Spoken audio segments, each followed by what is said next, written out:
नमस्कार साथियों, मैं विकास कुमार फ्यूचर लाइब्रेरी के इस ऑनलाइन प्लेटफॉर्म पर आप सभी का स्वागत करता हूं, अभिनंदन करता हूं।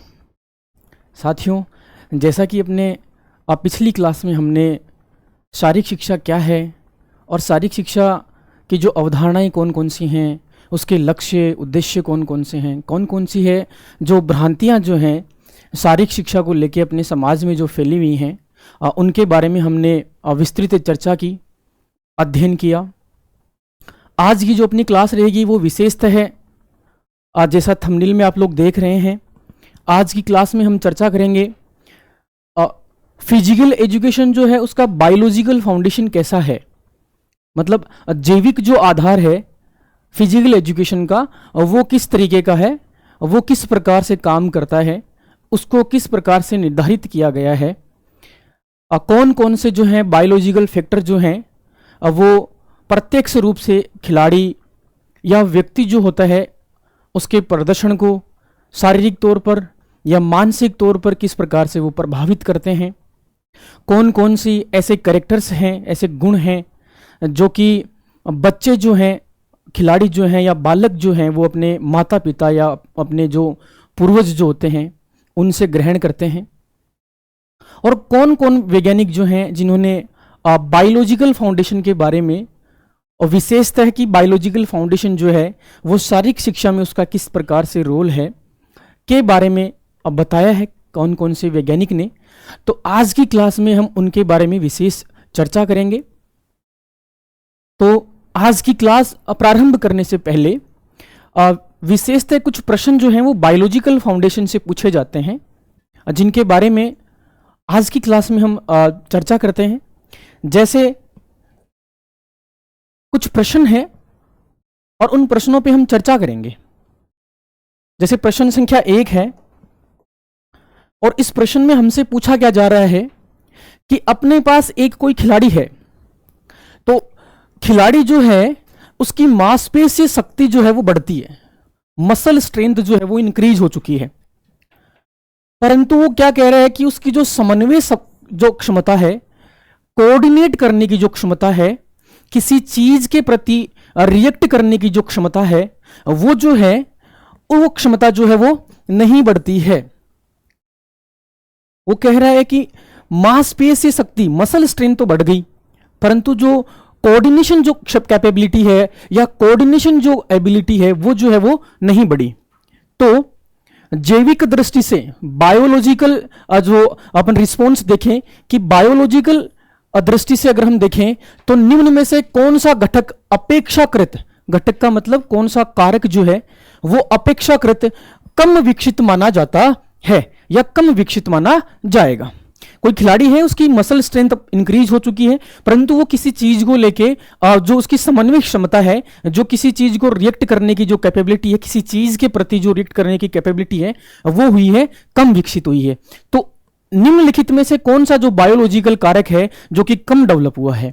तो हम अगर बात करें, सबसे फर्स्ट ऑप्शन जो है उसमें लिखा हुआ है मस्कुलर सिस्टम। मस्कुलर सिस्टम का ही दूसरा नाम होता है मांसपेशीय तंत्र। तो मांसपेशी तंत्र तो यहां विकसित हो चुका है, इसका मतलब ये तो अपना होगा रॉन्ग। दूसरे की बात करते हैं तो स्केलेटन सिस्टम। अब देखो स्केलेटन सिस्टम जो है वो प्रत्यक्ष रूप से हम बात करें कि मांसपेशी शक्ति और समन्वय से संबंधित है,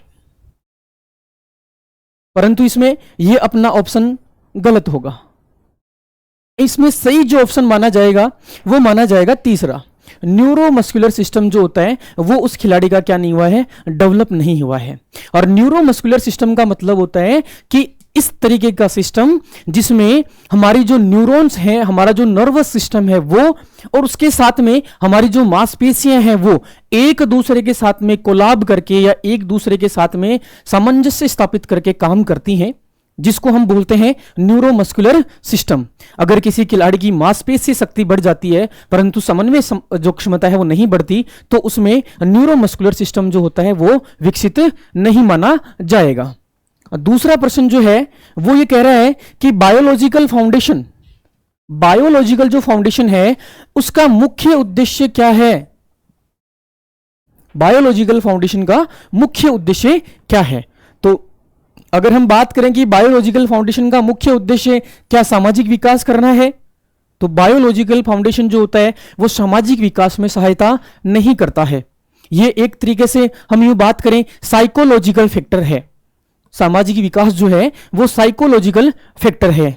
इसी के साथ अगर हम बात करें कि आर्थिक विकास में सहायता करता है, तो नहीं, इसमें भी नहीं करता, क्योंकि ये भी क्या है, एक तरीके का साइकोलॉजिकल फैक्टर है। परंतु अगर हम देखें कि ऑप्शन तीसरा जो है वो शरीर संरचना एवं कार्य प्रणाली का अध्ययन जो है वो होता है।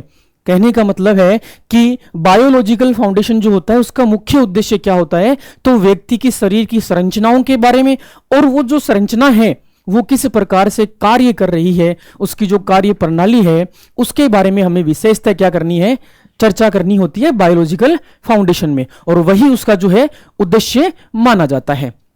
तो हमारा जो ऑप्शन थर्ड जो होगा वो क्या होगा, सही माना जाएगा। इसी प्रकार इसमें से जो सही कथन के जो प्रश्न पूछे जाएंगे वो कुछ इस तरीके से होंगे कि हमसे पूछा जाएगा निम्नलिखित में से सही कथनों का चयन कीजिए। हमारे पास 4 ऑप्शन दिए हुए हैं और इनमें से जो कथन सही है हमें उसके बारे में क्या करना है, चयन करना है, उसको हमें सेलेक्ट करना है। जैसे अगर इसमें सबसे पहला ही फैक्टर देखा जाए कि बायोलॉजिकल फाउंडेशन का संबंध राजनीति से है, और राजनीति मैंने कहा था कि किस तरीके का फैक्टर होता है, तो राजनीति होती है साइकोलॉजिकल, या यूं हम कहें कि सोशियोलॉजिकल जो फैक्टर होता है वो होता है। ये समाज से जुड़ी हुई है प्रत्यक्ष रूप से, ना कि बायोलॉजिकल फाउंडेशन से जुड़ी हुई है। तो ऑप्शन फर्स्ट जो है वो अपना सही नहीं है, और हमें क्या करना है, सही कथनों का चयन करना है। दूसरा, अगर हम देखें कि बायोलॉजिकल फाउंडेशन का संबंध मानव शरीर से है, बिल्कुल बायोलॉजिकल फाउंडेशन जो होता है वो मानव शरीर की संरचना, उसकी जो कार्य प्रणाली है, कार्य विधि है और बनावट जो होती है उससे संबंधित होता है। तो एक तो अपना कौन सा सही आ रहा है, दूसरा सही आ रहे हैं। इसके अलावा अगर हम तीसरे की बात करते हैं कि बायोलॉजिकल फाउंडेशन का संबंध केवल खेल नियमों से है, तो क्या बायोलॉजिकल फाउंडेशन का संबंध खेल नियमों से है?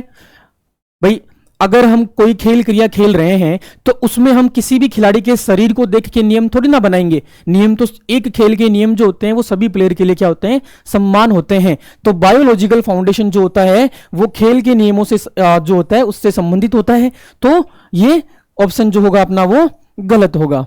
और अंतिम जो अपना है वह है कि बायोलॉजिकल फाउंडेशन जो होता है जो आयु और लिंग के अनुसार खेल गतिविधियों के चयन में सहायता करता है।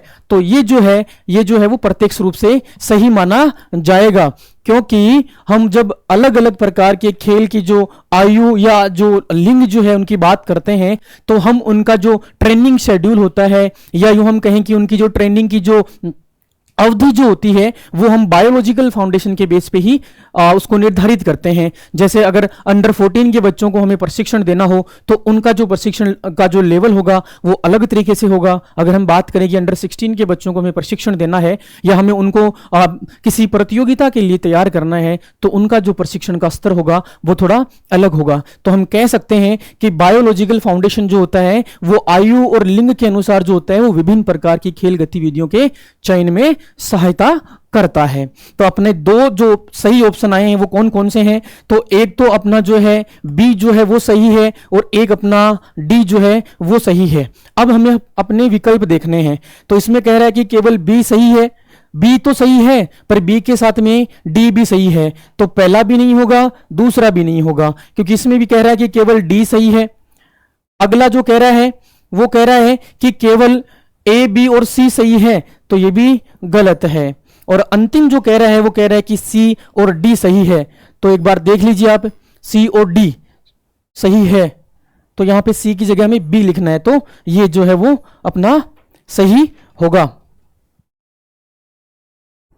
तो इस तरीके के जो प्रश्न है वो विशेषतः हमसे पूछने की संभावना रहती है।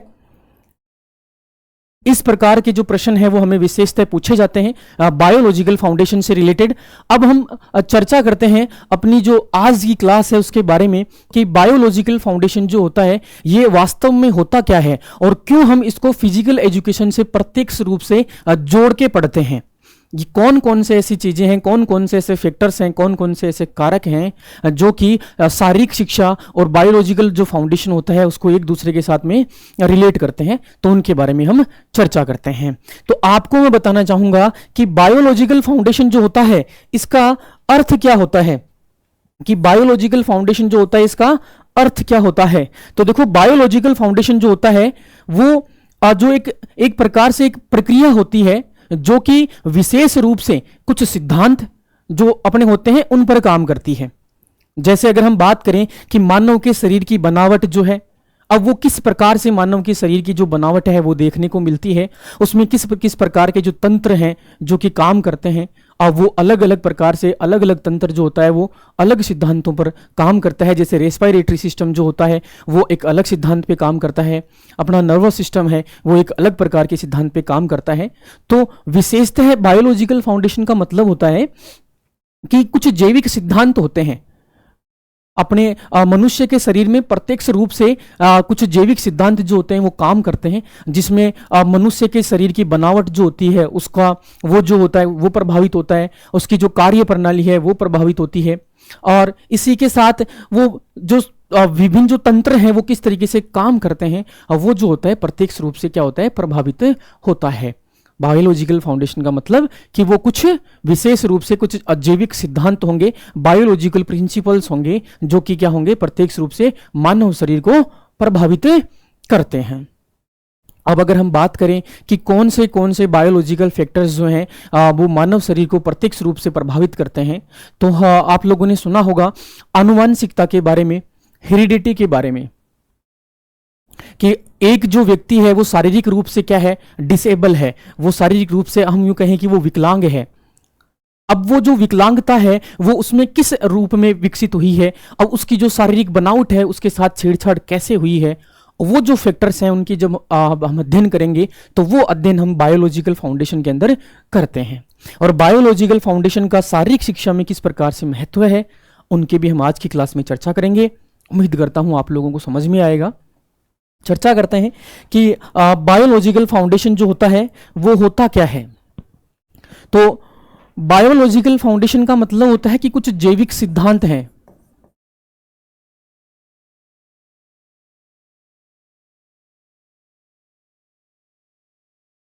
बायोलॉजिकल फाउंडेशन का मतलब होता है कि मानव शरीर जो होता है वो कुछ निश्चित जैविक सिद्धांतों पर काम करता है, जो होता है कि प्रत्यक्ष रूप से मानव के शरीर की बनावट को, मानव के शरीर की कार्य प्रणाली को प्रभावित करता है। तो बायोलॉजिकल फाउंडेशन जो होता है वो क्या होता है कि ये एक तरीके से क्या होते हैं, कुछ सिद्धांत होते हैं, कुछ जैविक सिद्धांत होते हैं, कुछ जैविक क्रियाएं होती हैं।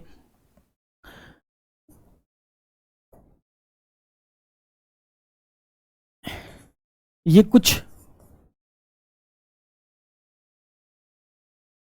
जैविक सिद्धांत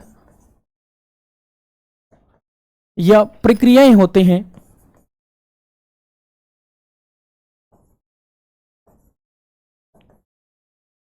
जिनसे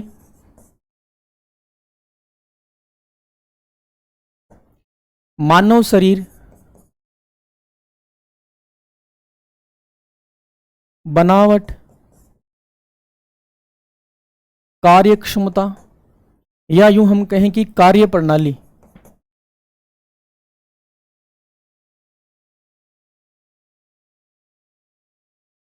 प्रत्यक्ष रूप से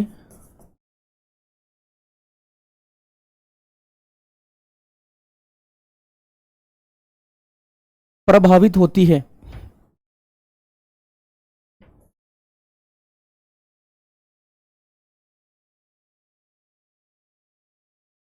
प्रत्यक्ष रूप से प्रभावित होती है। कुछ ऐसे सिद्धांत हैं बायोलॉजिकल, कुछ फाउंडेशन जो है इसका अर्थ होता है कि कुछ जैविक सिद्धांत या कुछ प्रक्रियाएं होती हैं जो कि मानव शरीर की जो बनावट होती है उसको, या यूं हम कहें कि उसकी कार्यक्षमता को या कार्य प्रणाली को जो होता है वो प्रत्यक्ष रूप से क्या करते हैं, प्रभावित करते हैं। अब मुख्यतः हमें ये देखने को मिलता है कि कौन कौन से जो बायोलॉजिकल फैक्टर्स हैं जो कि मानव शरीर की बनावट को या उसकी कार्य प्रणाली जो है उसको मुख्य रूप से क्या करते हैं, प्रभावित करते हैं। तो हमें देखने को मिलता है, एक जो देखने को मिलता है वो मिलती है आनुवांशिकता, आनुवांशिकता जिसको हम हेरिडिटी बोलते हैं। और एक जो फैक्टर हमें देखने को मिलता है वो मिलता है वातावरण, जिसको हम इन्वायरमेंट बोलते हैं। तो ये जो दो फैक्टर हैं ये प्रत्यक्ष रूप से क्या करते हैं, मानव शरीर जो है उसकी जो बनावट होती है, या यूं हम कहें कि उसकी कार्य प्रणाली जो होती है उसको प्रभावित करते हैं। जैसे अभी हमने बात करी थी कि एक व्यक्ति जो है वो शारीरिक रूप से क्या है, या मैं कहूं कि एक व्यक्ति है उसमें जन्म के समय जन्म से ही क्या देखे जाते हैं, डायबिटीज के जो कैरेक्टर्स हैं, डायबिटीज के जो लक्षण हैं वो देखे जाते हैं। तो हम प्रत्यक्ष रूप से ये कह सकते हैं कि उस व्यक्ति की जो शरीर की जो बनावट है या जो शरीर की कार्य क्षमता है वो जैविक सिद्धांतों से प्रभावित हुई है। और कौन से जैविक पदार्थ जो सिद्धांत उनसे प्रभावित हुई है, तो वो जो है वो कौन से हैं, वो उसके माता पिता से जो चीजें जो उसको मिली हैं वो जो होती हैं उनसे वो प्रभावित हुआ है। तो उम्मीद करता हूं कि बायोलॉजिकल फाउंडेशन जो है वो आपको समझ में आया होगा। हाँ, अब हमें जो इस क्लास में अध्ययन करना है वो हमें विशेषतः जो अध्ययन करना है वो बायोलॉजिकल फाउंडेशन को प्रभावित जो करते हैं उन जो जैविक प्रक्रियाएं हैं उनके बारे में करना है। तो अपने पास दो तरीके की प्रक्रियाएं हैं, एक जो है वो है आनुवांशिकता और एक जो है वो क्या है, अपनी हेरिडिटी है, और एक जो है वो अपना वातावरण इन्वायरमेंट है। तो विशेष चर्चा हम बात करेंगे आज कि कौन सा जो बायोलॉजिकल फैक्टर है वो ज्यादा प्रभावित करता है। तो हम बात करते हैं आनुवांशिकता की।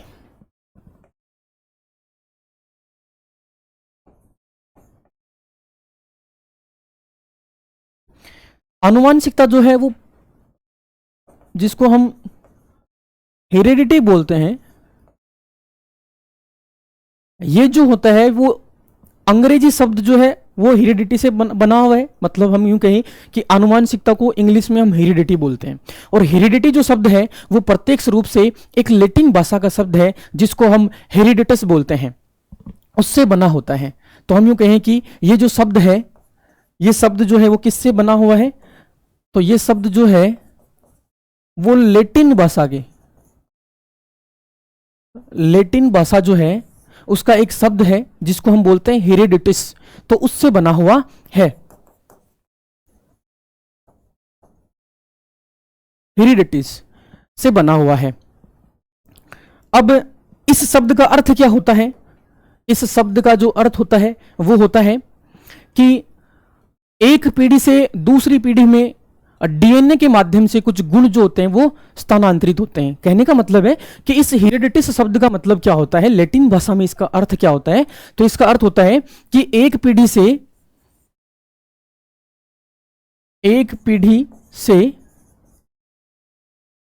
दूसरी पीढ़ी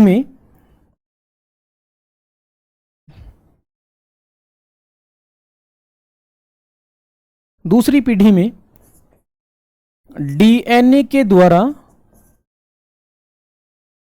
गुणों का स्थानांतरण, गुण या लक्षण जो होते हैं, गुणों या लक्षणों का स्थानांतरण।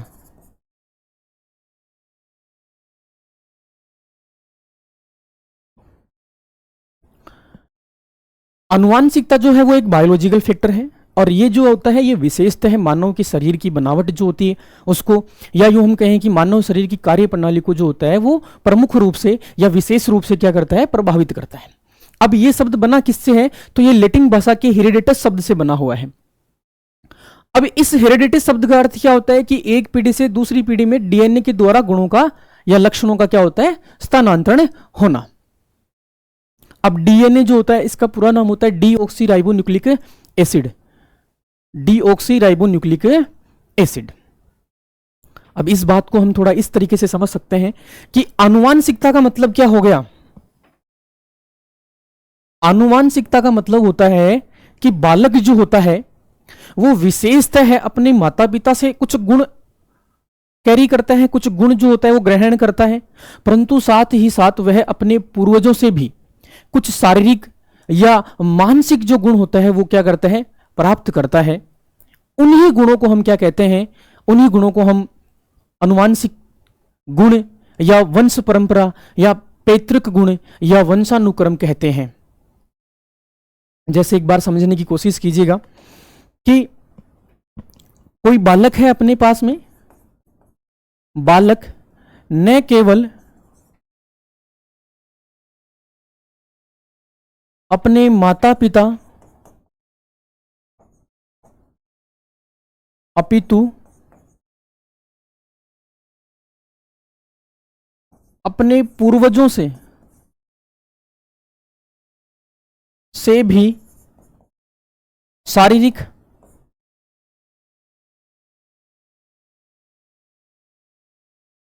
और मानसिक गुण प्राप्त करता है, जिन्हें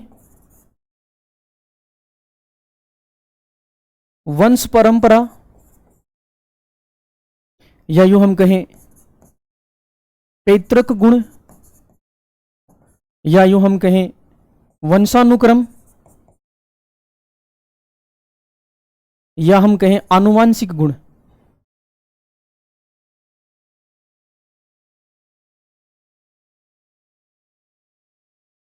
आनुवांशिक गुण कहते हैं।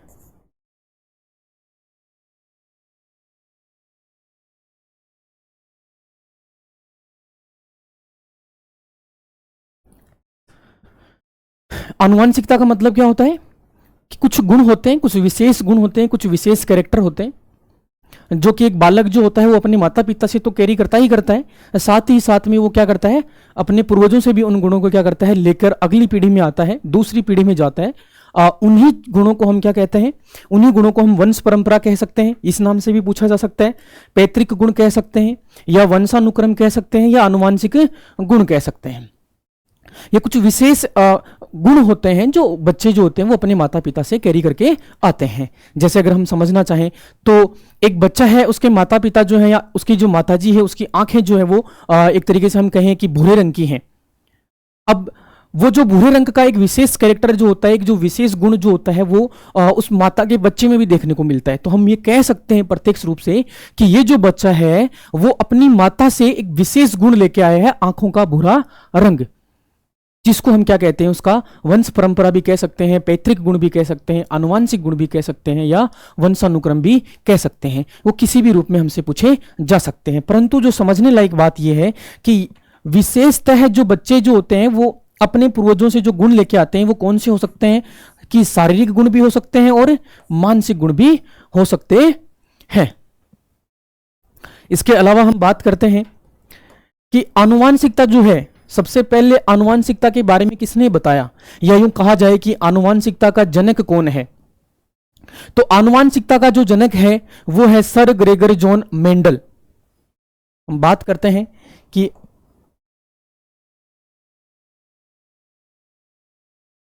आनुवांशिकता का जनक जो है, आनुवांशिकता का जनक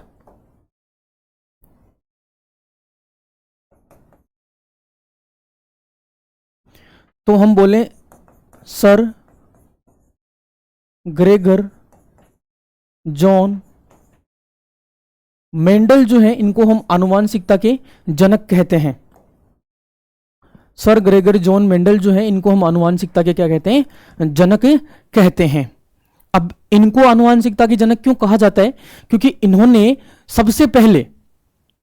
सबसे पहले वैज्ञानिक रूप पर यह आधार या यूं कहें कि वैज्ञानिक रूप से सिद्ध किया था कि जो माता पिता के जो गुण जो होते हैं वो संतानों में जो होते हैं वो विशेषतः स्थानांतरित होते हैं। मतलब एक तरीके से आनुवांशिकता का वैज्ञानिक आधार जो बताया था वो किसने बताया था, सर ग्रेगर जॉन मेंडल ने बताया था। तो इनको आनुवांशिकता के जनक क्यों कहा जाता है, क्योंकि इन्होंने सबसे पहले क्या बताया था कि जो भी बच्चे जो होते हैं वो जो कुछ विशेष गुण जो होते हैं वो अपने माता पिता से प्राप्त करते हैं और वो उनको वैज्ञानिक रूप से सिद्ध किया। तो सबसे पहले वैज्ञानिक रूप से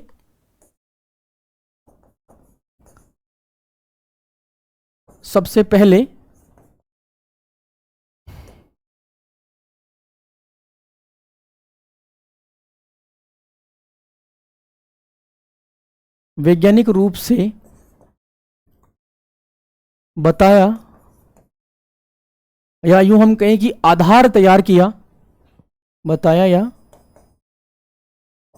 आधार तैयार किया या वैज्ञानिक रूप से सिद्ध किया कि माता पिता से कुछ लक्षण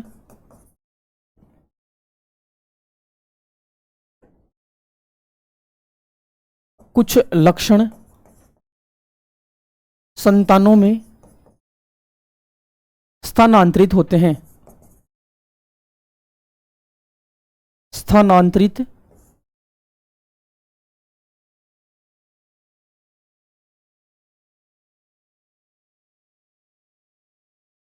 जिस वजह से ही इनको क्या कहा गया है, आनुवांशिकता का जनक कहा गया है। कहने का मतलब है कि पहला जो वैज्ञानिक जो प्रारूप है या सबसे पहले वैज्ञानिक जो आधार बताया, वैज्ञानिक रूप से यह सिद्ध किया कि माता पिता से जो कुछ गुण जो होते हैं वो बच्चों में क्या होते हैं, स्थानांतरित होते हैं। और यह जो इनका जो प्रयोग था, इन्होंने किस पे किया था, तो हम ये कहें कि मटर के पौधे पे किया था। मटर के पौधे पे सर ग्रेगर जॉन जो मेंडल है, इन्होंने सबसे पहले किसके पौधे पे प्रयोग किया था, तो मटर के पौधे पे जो क्या किया था, इन्होंने प्रयोग किया था। अब इस बात को हम कुछ इस तरीके से समझ सकते हैं कि कोई व्यक्ति है और उस व्यक्ति के जो बाल हैं वो घुंघराले हैं। अब हमें यह देखने को मिलता है कि उस व्यक्ति की जो अगली पीढ़ी आने वाली है उसमें जो बच्चे हैं उनके भी बाल जो हैं वो कैसे हैं, घुंघराले ही हैं। तो माता पिता से कुछ जो गुण हैं वो किसमें स्थानांतरित हो गए, बच्चों में स्थानांतरित हो गए। और इस बात को सबसे पहले वैज्ञानिक रूप से सिद्ध करने वाले जो वैज्ञानिक हैं उनको हम बोलते हैं सर ग्रेगर जॉन मेंडल। और इसीलिए इनको क्या कहा गया है, आनुवांशिकता का जनक कहा गया है। अपने को विशेषतः इस बात के बारे में ध्यान रखना है। अगली कड़ी में हम बात करते हैं कि आनुवांशिकता जो होती है वो एक पीढ़ी से दूसरी पीढ़ी में स्थानांतरित होती है। अब उसको स्थानांतरित कौन करता है? एक पीढ़ी से दूसरी पीढ़ी में स्थानांतरित करने के लिए जो एक वाहक जो होता है, एक वेक्टर जो होता है, उसकी भूमिका कौन निभाता है? कि एक बच्चे जो बच्चा है उसके बाल घुंघराले हैं और ये हमें देखने को मिलता है कि उस बच्चे की माता पिता के बाल भी कैसे हैं, घुंघराले ही हैं। तो अब वो जो बालों का जो एक विशेष जो कैरेक्टर है, बालों का जो एक विशेष गुण है या एक विशेष लक्षण है, वो माता पिता से बच्चे में तो आया है, परंतु उसको लाने का काम किसने किया है? तो हम यूं कहें कि आनुवांशिकता का जो वाहक है वो किसे कहा जाता है? तो आनुवांशिकता का वाहक जो है वो विशेषतः है, हम गुणसूत्रों को मानेंगे कि गुणसूत्र जो होते हैं वो आनुवांशिकता जो होते हैं उसके वाहक होते हैं। हम बात करते हैं कि आनुवांशिकता का वाहक जो है वो कौन है?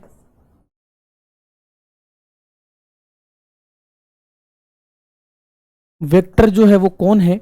तो अगर हम बात करें कि वेक्टर कौन है आनुवांशिकता का, तो हम बोलेंगे उसको गुणसूत्र, और इंग्लिश में बोले तो क्रोमोसोम।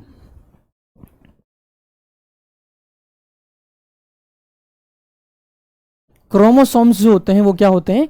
आनुवांशिकता के वाहक होते हैं।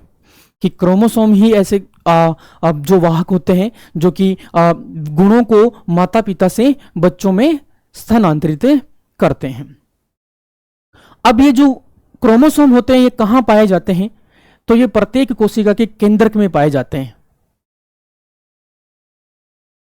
प्रत्येक कोशिका के केंद्र में जो है जो अपने गुणसूत्र हैं वो पाए जाते हैं, और इनको हम एक विशेष नाम से जानते हैं, जीन जो कहते हैं इनको, जीन्स। तो ये जो अपना जो क्रोमोसोम है ये कहां मिलते हैं हमें? तो ये प्रत्येक कोशिका जो होती है, प्रत्येक कोशिका के केंद्रक जिसको न्यूक्लियस बोलते हैं में जीन के रूप में पाए जाते हैं।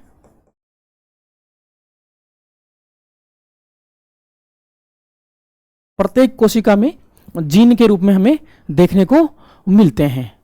परंतु यहां से जो एक विशेष चीज पूछी जाती है कि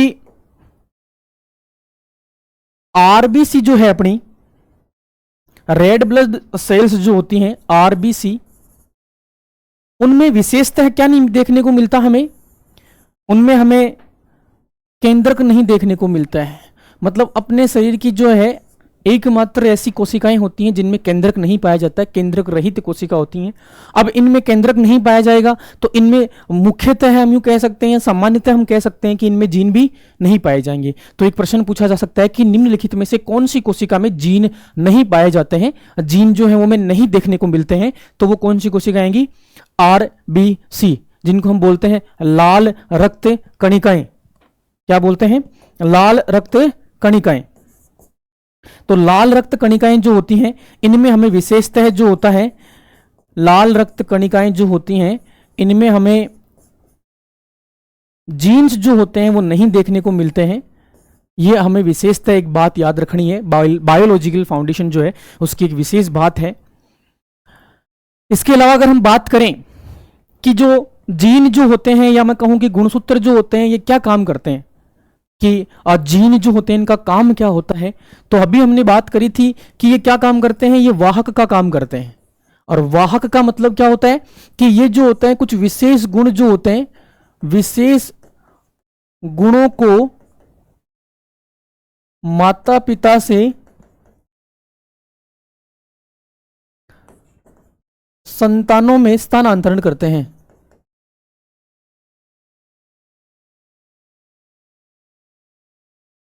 तो ये कार्य किसका है? तो ये कार्य है अपने गुणसूत्र या जीन्स का।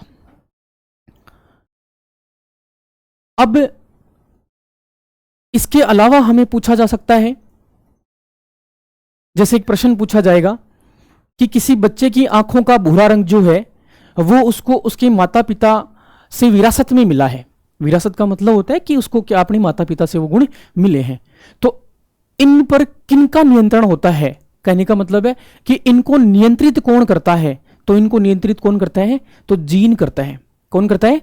जीन करता है। कि जीन जो होता है वो हम यूं कहें कि प्रत्यक्ष रूप से जो होता है, वो जो गुण जो होते हैं एक बच्चे में माता पिता से जो स्थानांतरित होते हैं उनको क्या करता है? वो नियंत्रित करता है। तो जीन का एक काम जो था वो तो ये हो गया कि ये क्या करता है, विशेष गुण जो होते हैं उनको स्थानांतरित करता है। इसके अलावा जो दूसरा कार्य हम बात करें तो ये क्या करता है, ये जो विशेष लक्षण जो होते हैं, विशेष लक्षण या जो विशेष गुण होते हैं उनको क्या करता है? नियंत्रित करता है। विशेष गुण या लक्षणों को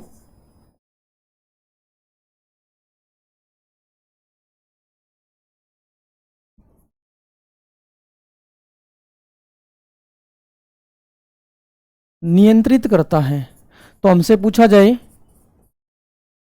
कि वे गुण जो माता पिता से बच्चे में स्थानांतरित होते हैं उनको किसके द्वारा जो होता है नियंत्रित किया जाता है, तो वहां हम बात करेंगे जीन की। तो दो बातें आपको महत्वपूर्ण याद रखनी है कि आपसे पूछा जा सकता है कि आनुवांशिकता का वाहक कौन होता है, तो गुणसूत्र या इसी को हम क्या बोलते हैं? जीन बोलते हैं। प्रत्येक कोशिका के केंद्रक में जीन पाए जाते हैं या प्रत्येक कोशिका के केंद्र में हमें क्या देखने को मिलती है? क्रोमोसोम्स की जो है वो हमें देखने को मिलती है।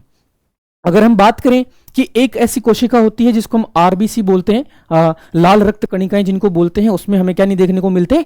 जीन्स नहीं देखने को मिलते हैं। ठीक है। इसके अलावा हम बात करें कि जीन जो होते हैं उनके कार्य क्या होते हैं, तो जीन के दो कार्य प्रमुख माने जाते हैं। एक तो क्या होता है कि विशेष गुणों को माता पिता से बच्चों में स्थानांतरित करना, और एक जो होता है कि उन्हीं गुणों को क्या करना है? नियंत्रित करना है। उन्हीं गुणों पे क्या करना है? अपना नियंत्रण स्थापित करके रखना है। अब अगर हम बात करें कि अब जीन इतना महत्वपूर्ण है, भाई माता पिता से बच्चों में अगर जो गुण जा रहे हैं उनको नियंत्रित करता है, इसका मतलब कि बच्चे में जो भी जेनेटिक जो डिसऑर्डर्स होंगे या जो जेनेटिक रूप से जो अपन यूं कहें कि विरूपताएं जो होंगी उनको जो नियंत्रित करता है, या विरूपताएं जो होंगी उनको जो नियंत्रित करता है, वो कौन है? तो वो है जीन। अब जीन इतना महत्वपूर्ण है तो जीन का कुछ एक विशेष हम यूं कहें कि कुछ उपाधि मिली हुई होगी, तो हम यूं कह सकते हैं कि जीन जो होता है वो आनुवांशिकता की संरचनात्मक इकाई होती है, या यूं हम कहें कि मूलभूत संरचनात्मक इकाई होती है। तो जीन जो होते हैं इनको हम क्या कह सकते हैं? जीन जो होते हैं, जीन आनुवांशिकता,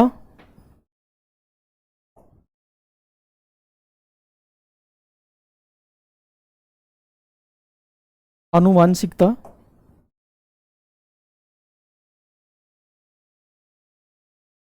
आनुवांशिकता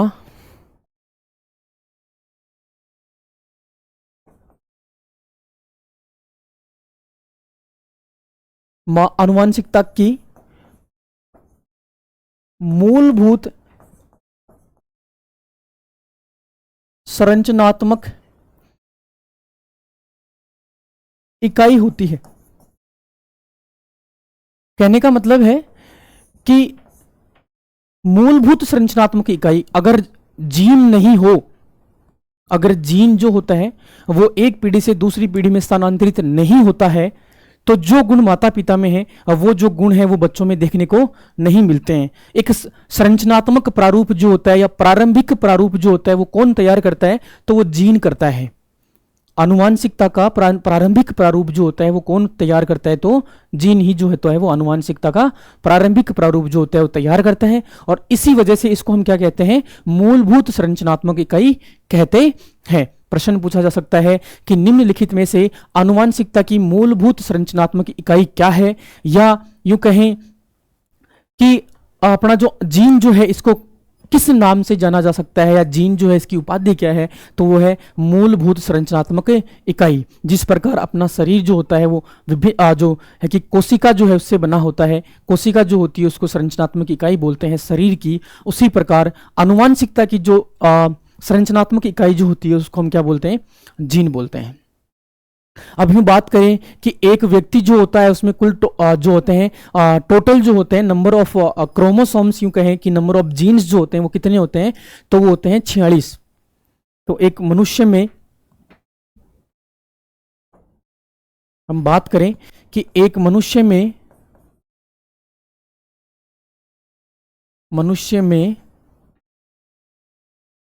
46 गुणसूत्र, ये तो संख्या में बात करें, या अगर कहे कि जोड़ी में कितने होते हैं तो 23 जोड़ी जो होती हैं वो पाए जाते हैं। कुल कितने पाए जाते हैं? तो 23 संख्या में पूछे तो 23 जोड़े, और अगर बात करें कि वो संख्या में कितनी है तो वो 46 गुणसूत्र होते हैं। इनमें से क्या होता है कि जो 23 जोड़ी जो होते हैं इनमें से जो होते हैं 22 जोड़ी जो होती हैं, हम बात करें कि 22 जोड़ी का मतलब कुल 44 जो गुणसूत्र होते हैं वो हमें समान देखने को मिलते हैं, चाहे वो महिला हो चाहे वो पुरुष हो।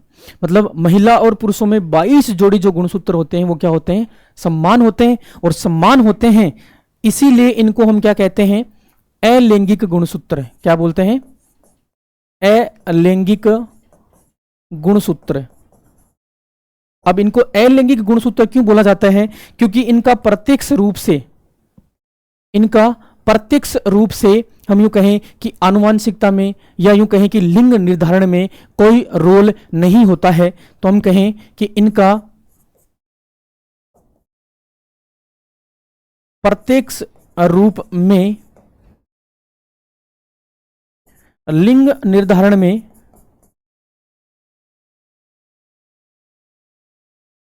कोई भूमिका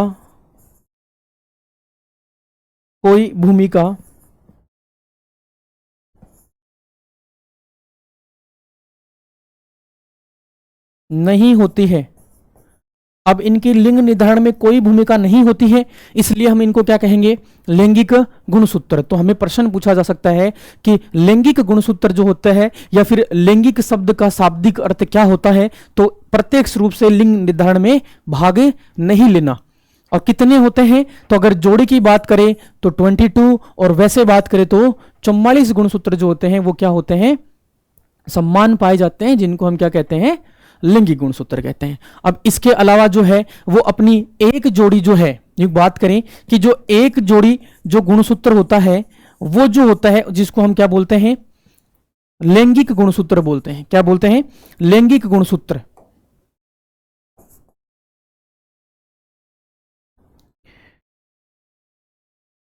इसको लैंगिक गुणसूत्र क्यों कहा जाता है? क्योंकि इसका प्रत्यक्ष रूप से क्या होता है, प्रत्यक्ष रूप से लिंग निर्धारण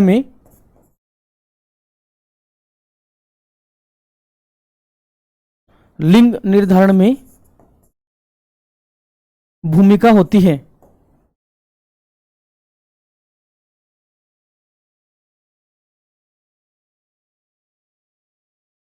मतलब ये जो है वो लिंग निर्धारण करने में अपनी भूमिका निभाते हैं, इसलिए इनको हम क्या बोलते हैं, लैंगिक गुणसूत्र। और ये जो है ये लिंग निर्धारण में किसी प्रकार की भूमिका नहीं निभाते हैं, इसलिए हम इनको क्या बोलते हैं, अलैंगिक गुणसूत्र। और लिंग निर्धारण का मतलब होता है स्त्री और पुरुष से बात कर लें या महिला या पुरुष की बात कर लें, कि जब क्या होता है कि जब मेल और फीमेल का क्या होता है, जब हम यूं कहें कि संयुग्मन होता है या उनकी मीटिंग जो होती है, उसके पश्चात जो होता है जाइगोट का फॉर्मेशन होता है। और जाइगोट से जो बनने वाला भ्रूण है वो लिंग में यूं हम कहें कि वो मेल होगा या फीमेल होगा, तो उसका जो निर्धारण होता है वो कौन करते हैं, जो एक जोड़ी जो लिंग अपने जो गुणसूत्र होते हैं, जिन लैंगिक गुणसूत्र जो होते हैं वो क्या करते हैं, उसका निर्धारण करते हैं। अब हम यूं कहें कि जब मेल और फीमेल जो होते हैं, इनके जब अंडाणु और शुक्राणु मिलते हैं, तो अंडाणु और शुक्राणु के मिलने से क्या बनता है, जाइगोट का फॉर्मेशन होता है।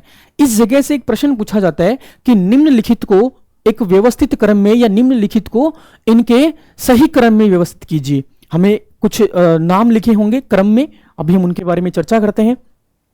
जैसे अगर हम बात करें कि महिला और पुरुष,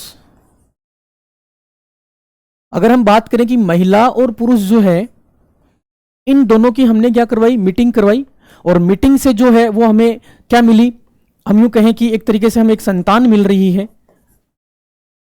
अब जब महिला का जो होता है अंडाणु, ओवम जिसको बोलते हैं वो, और पुरुष जो होता है उसका जो शुक्राणु जो होता है, पुरुष का शुक्राणु,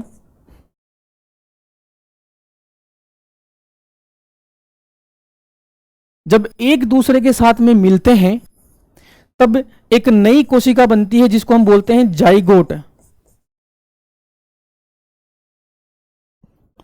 और इस जाइगोट का जो लिंग निर्धारण होता है, या इस जाइगोट के लिंग के निर्धारण के लिए जो महत्वपूर्ण भूमिका जो निभाते हैं वो होते हैं अपने जो एक जोड़ी जो लैंगिक गुणसूत्र होते हैं वो होते हैं।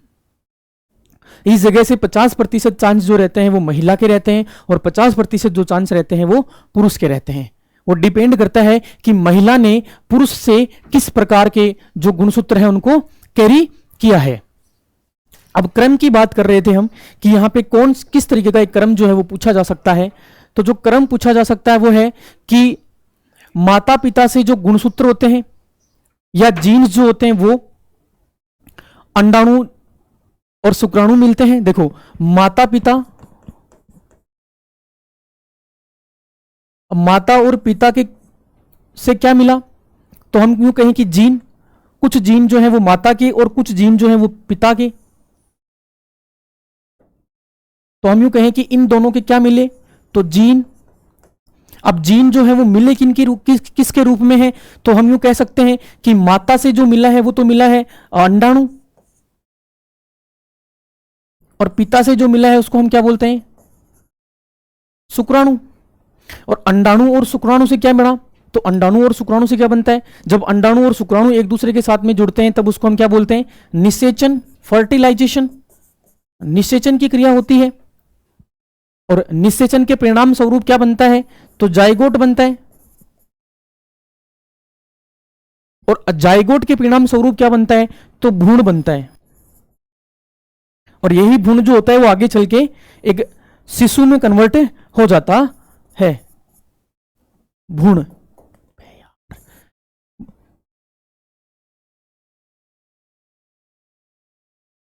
भ्रूण, और ये जो है वो आगे चल के किस में बदल जाता है, तो ये बदल जाता है शिशु में। और शिशु जो होता है वो आगे चल के किस में बदल जाता है, वयस्क में बदल जाता है। तो हमसे क्रम पूछा जा सकता है कि आपको दिया जाएगा कि इसमें सही क्रम कौन सा है, तो आपको ध्यान में रखना है कि सबसे पहले माता पिता, और माता पिता से जीन, जीन जो होते हैं वो, और जीन के बाद में आते हैं अंडाणु और शुक्राणु जो कि माता और पिता से मिलते हैं। इन दोनों का आपस में मिलना निषेचन होता है। निषेचन के परिणाम स्वरूप जाइगोट बनता है। जाइगोट से भ्रूण का निर्माण होता है, और भ्रूण से क्या बनता है, शिशु बनता है। तो हमें एक सही क्रम के बारे में बात अपने से पूछ सकता है कि इसको एक व्यवस्थित क्रम में व्यवस्थित कीजिए, तो हमें इसके बारे में चर्चा रखनी है। आगे हम बात करते हैं कि जो एक जीव होता है, उस जीव में क्या एक ही जीन होता है? तो ऐसा नहीं है कि एक जीव में जो जीन होते हैं वो बहुत हो सकते हैं, और जो बहुत सारे जीन होते हैं, या हम यूं कहें कि जीनों का जो सेट होता है उसको हम जीनोटाइप कहते हैं, जो कि उसके जो आनुवांशिक गुण जो होते हैं उनको क्या करते हैं, प्रदर्शित करते हैं। जैसे अगर हम बात करें कि एक पुस्तक है, उस पुस्तक में कुछ जानकारी लिखी हुई है, पुस्तक जो है उसमें क्या लिखी हुई है, कुछ जानकारी लिखी है। उसी प्रकार क्या होता है कि जो जीन जो होते हैं उनकी जानकारी जो है वो हमें कहां मिलती है, तो वो हमें जीनोटाइप में मिलती है। भाई जैसे कोई पुस्तक है, उस पुस्तक में हम क्या कहें कि प्रत्यक्ष रूप से क्या है, उस पुस्तक में बहुत सारी जानकारियां हैं। वैसे ही क्या होता है, एक मनुष्य शरीर के अंदर जीनोटाइप होता है, जिसमें उसकी आनुवांशिक तौर पे, या हम कहें कि उसके माता पिता या उसके जो दादा हैं वो जो है उनकी जो जानकारियां हैं, उनसे संबंधित जो जानकारियां हैं वो जीनोटाइप में उपस्थित होती हैं। तो कहने का मतलब है कि एक व्यक्ति में जीन एक ही नहीं होता है, जीन जो होते हैं वो बहुत सारे हो सकते हैं, और ये निश्चित रूप से क्या होते हैं, कुछ सेट के रूप में उपस्थित होते हैं। इनके कुछ सेट होते हैं, कुछ फिक्स सीक्वेंस बनी हुई होती है, जिसको हम क्या बोलते हैं, जीनोटाइप बोलते हैं।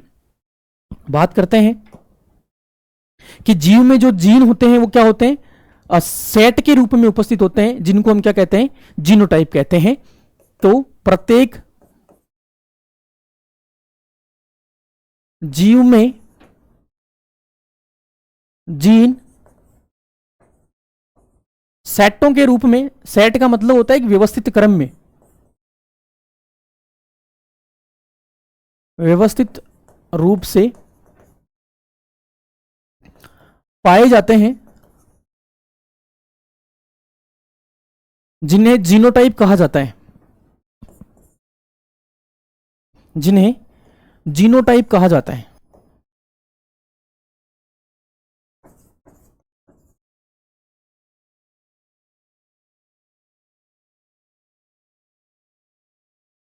अब देखो जीनोटाइप जो होता है वो क्या करता है, जीनोटाइप का मतलब होता है कि हमें आनुवांशिक रूप से जो जानकारी प्राप्त करनी है वो हम किससे प्राप्त कर सकते हैं, जीनोटाइप से कर सकते हैं। किसी भी जीव के बारे में अगर उसकी हम आंतरिक जो जानकारी है, इसकी इंटरनल जो जानकारी है, उसको किसके माध्यम से प्राप्त कर सकते हैं, तो जीनोटाइप के माध्यम से। तो हम यूं कहें कि आनुवांशिक जो इसकी जो जानकारियां होती हैं, आनुवांशिक जो जानकारी है वो जो किसके द्वारा मिल सकती है हमें, तो वो जीनोटाइप के द्वारा मिल सकती है। एक और होता है जिसको हम फिनोटाइप बोलते हैं। तो जो फिनोटाइप होता है वो व्यक्ति के बाह्य जो कारक होते हैं, व्यवहार हो गया, स्वभाव हो गया, उसके बारे में जो जानकारी देता है उसको हम बोलते हैं फिनोटाइप। तो एक जीनोटाइप है और एक है फिनोटाइप। फिनोटाइप ये क्या करता है, व्यक्ति के बाहरी जानकारी देते हैं,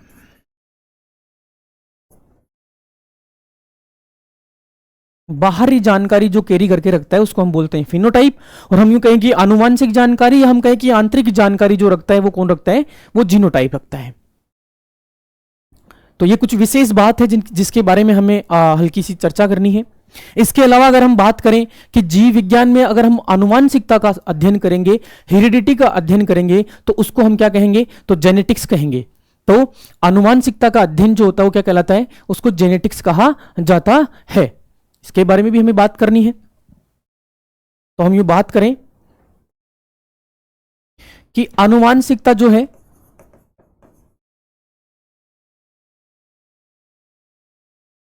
आनुवांशिकता का अध्ययन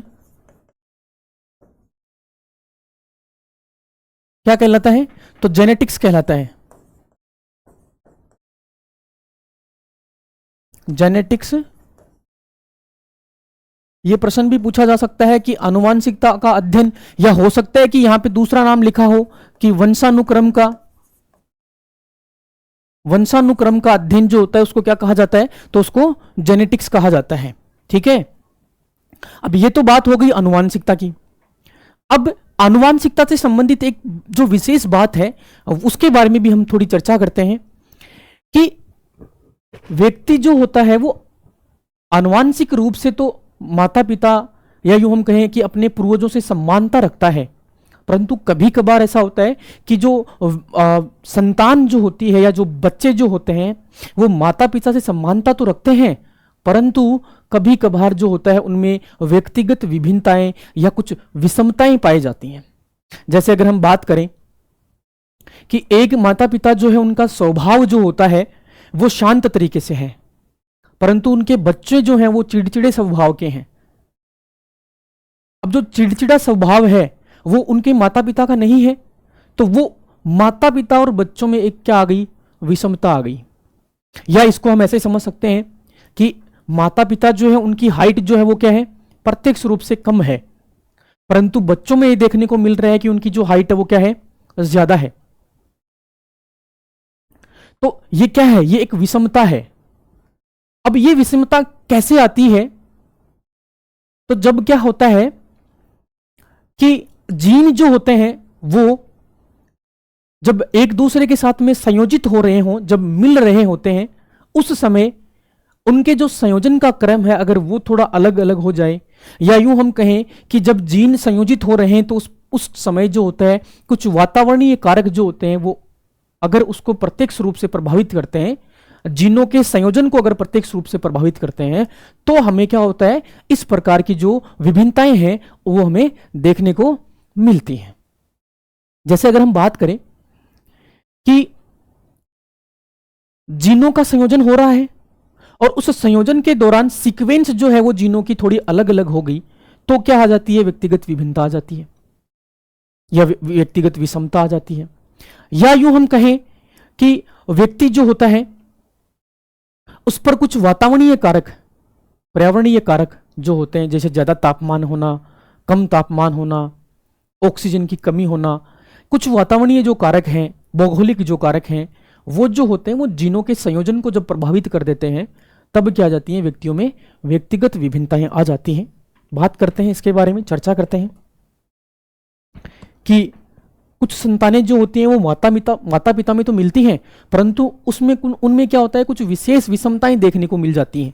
तो हम बात करें कि बच्चे जो होते हैं, बच्चे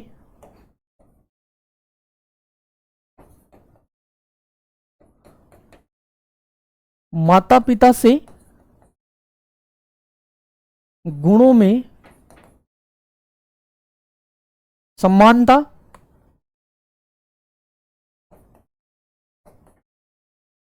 प्रदर्शित करते हैं, परंतु कभी कभार उनमें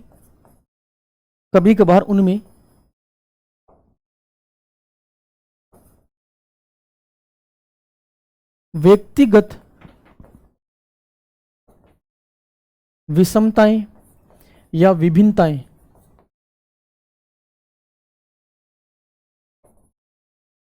देखने को मिलती हैं।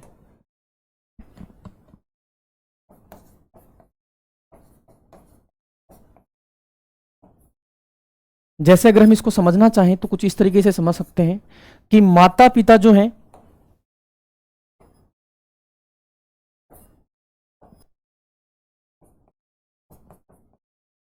माता पिता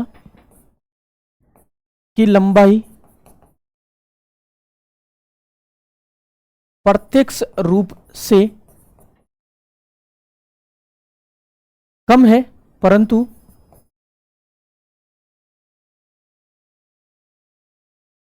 बच्चों की लंबाई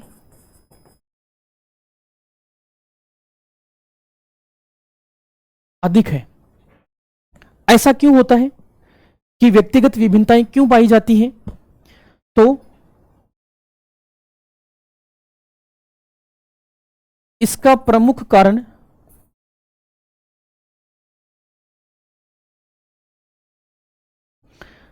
इसका प्रमुख कारण जो होता है वो जीन का संयोजन, जीन संयोजन,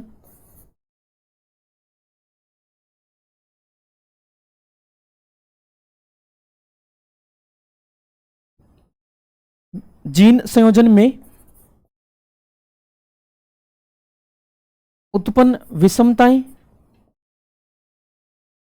या यूं हम कहें कि वातावरणीय कारक,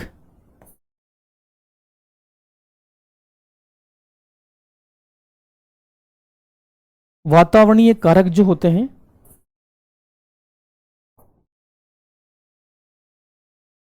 के कारण, कि जब जीनों का संयोजन हो रहा है उस समय उनमें कुछ विषमताएं उत्पन्न हो जाती हैं, उनमें जो सीक्वेंस होती है उनकी वो थोड़ी अलग हो जाती है, या कुछ वातावरणीय कारक जो होते हैं वो प्रत्यक्ष रूप से क्या करते हैं, जीन संयोजन को प्रभावित करते हैं, तब हमें उनमें क्या देखने को मिलती है, व्यक्तिगत विभिन्नताएं देखने को मिलती हैं। परंतु हमें प्रश्न जो पूछा जाएगा वो ऐसा पूछा जाएगा कि व्यक्तिगत विभिन्नता का मुख्य कारण क्या है। तो व्यक्तिगत विभिन्नता का जो मुख्य कारण है वो क्या है, तो व्यक्तिगत विभिन्नता का मुख्य कारण जो होता है वो आनुवंशिकता होती है। मुख्य कारण जो होता है वो आनुवंशिकता होती है। मतलब अगर आनुवंशिकता क्यों होती है, क्योंकि हमने अभी पढ़ा है कि जीन का संयोजन जो होता है उसकी वजह से, अगर जीनों का संयोजन सही तरीके से नहीं होगा तो संभवतः ही क्या होगा, उनमें क्या देखने को मिलेंगी, हमें विषमताएं देखने को मिलेंगी। यहां से प्रश्न पूछा जा सकता है अपने से कि कोई व्यक्ति जो होता है वो प्रत्यक्ष रूप से क्या है, मतलब जैसे उसमें जो माता पिता है उनकी लंबाई जो होती है वो प्रत्यक्ष रूप से कम है, परंतु बच्चे जो हैं उनमें जो लंबाई जो होती है वो अधिक देखने को मिलती है। तो इसका जो है वो प्रमुख कारण क्या है, तो हमें वो जो प्रमुख कारण बताना है वो जीन संयोजन में उत्पन्न विषमताएं हो सकती है, या कुछ वातावरणीय कारक जो हो सकते हैं वो हो सकते हैं। यह प्रश्न पूछा जा सकता है कि व्यक्तिगत विभिन्नता जो है उससे संबंधित सही कथन है, तब भी हमें इन बातों को ध्यान में रखना है। आगे हम बात करते हैं कि आनुवंशिकता जो होती है वो प्रत्यक्ष रूप से जो अपनी खेल गतिविधियां होती हैं उनको क्या करती है, प्रभावित करती है। अब खेल गतिविधियों को भी आनुवंशिकता जो है वो प्रभावित करती है। कैसे प्रभावित करती है कि कुछ जो खिलाड़ी हैं वो आनुवंशिक रूप से, यूं हम कहें कि उनकी जो शारीरिक बनावट जो है वो, या उनकी जो स्ट्रेंथ है, स्पीड जो है, या हम कहें कि उनकी जो सहनशीलता है, या जो उनकी जो मेंटल एबिलिटीज जो होती हैं वो क्या है, वेल डेवलप्ड हैं। या कुछ जो बच्चे हैं वो आनुवंशिक तौर से जो क्या है, थोड़े डरपोक स्वभाव के हैं, उनकी जो मेंटल एबिलिटी है वो कमजोर है, शारीरिक रूप से जो है वो क्या है, कमजोर है, उनमें इतनी सहन शक्ति नहीं होती है। तो कहने का मतलब है कि इन चीजों को डिफरेंशिएट कौन करता है, तो आनुवंशिकता ही करती है। तो हम यूं कह सकते हैं कि आनुवंशिकता जो होती है वो प्रत्यक्ष रूप से,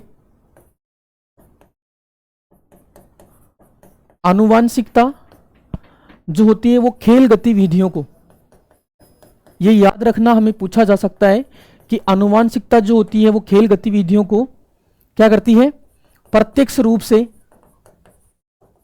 प्रत्यक्ष रूप से प्रभावित करती है, प्रभावित करती है। ये बात जो है वो इंपॉर्टेंट है, हमसे पूछी जा सकती है कि क्या आनुवंशिकता जो होती है वो खेल गतिविधियों को प्रत्यक्ष रूप से, या यूं कहें कि क्या प्रभावित करती है। तो आनुवंशिकता जो होती है वो करती है। क्यों? क्योंकि हमें व्यक्ति की शारीरिक बनावट का पता कैसे चलेगा, तो वो हमें आनुवंशिकता की वजह से चलेगा कि कोई व्यक्ति जो है उसकी स्पीड किस तरीके से है, वो किस स्पीड से जो है किसी काम को कर रहा है, तो उसका हमें पता कैसे चलेगा, तो वो आनुवंशिक तौर से पता करेंगे। कोई व्यक्ति जो है वो शारीरिक रूप से किस तरीके से है, या किसी व्यक्ति की ना विपरीत परिस्थितियों में जो है वो निर्णय लेने की जो क्षमता है वो किस तरीके की है, तो वो हमें आनुवंशिक रूप से देखने को मिलती है। अतः हम कह सकते हैं कि आनुवंशिकता जो होती है वो क्या करती है, खेल गतिविधियों को प्रत्यक्ष रूप से हम क्या कह सकते हैं, प्रभावित कर सकती है। परंतु हमें एक बात यह भी याद रखनी है कि कुछ जो हमारी जो खेल प्रदर्शन की जो महत्वपूर्ण बातें हैं वो हम प्रशिक्षण के द्वारा, अभ्यास के द्वारा भी क्या कर सकते हैं, उनको हम अर्जित कर सकते हैं। तो ये भी हमें एक बात याद रखनी है। इसके अलावा अगर हम बात करें कि जो आनुवांशिकता है वो प्रत्यक्ष रूप से, आनुवांशिकता जो होती है वो प्रत्यक्ष रूप से क्या होती है, वो हमें वृद्धि और विकास को भी प्रभावित करती है, कि व्यक्ति का डेवलपमेंट किस हिसाब से हो या व्यक्ति जो उसमें ग्रोथ किस हिसाब से होती हो, उसको जो होता है प्रत्यक्ष रूप से जो है वो आनुवांशिकता प्रभावित करती है। तो बात करते हैं कि आनुवांशिकता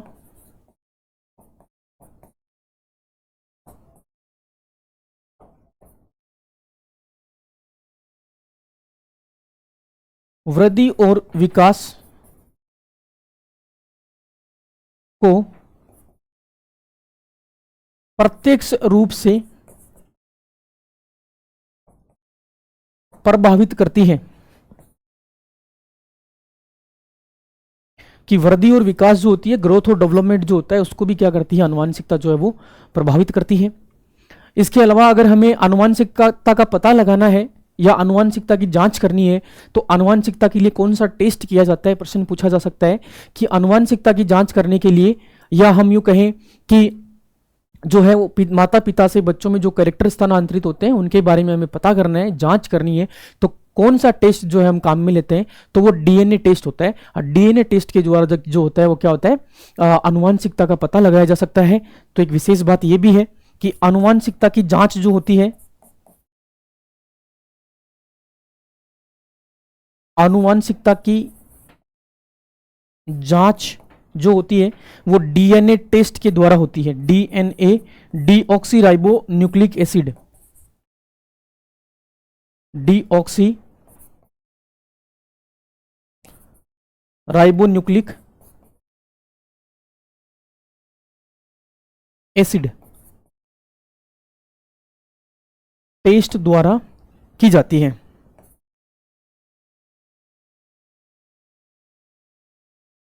यह भी हमें याद रखने योग्य बात है कि आनुवांशिकता जो होती है उसकी जांच हम किस प्रकार से करेंगे, हम ये किस प्रकार से पता लगाएंगे कि कौन सा जो बालक जो है या बालक में कौन से जो कैरेक्टर हैं जो कि माता पिता से आए हैं, तो उनकी जांच जो हम वो करते हैं प्रत्यक्ष रूप से किससे करते हैं, डीएनए टेस्ट के द्वारा करते हैं।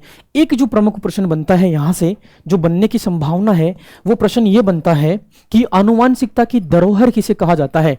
ये इंपॉर्टेंट बात है, ये हमें याद रखनी है कि आनुवांशिकता की धरोहर किसे कहा जाता है। आनुवांशिकता की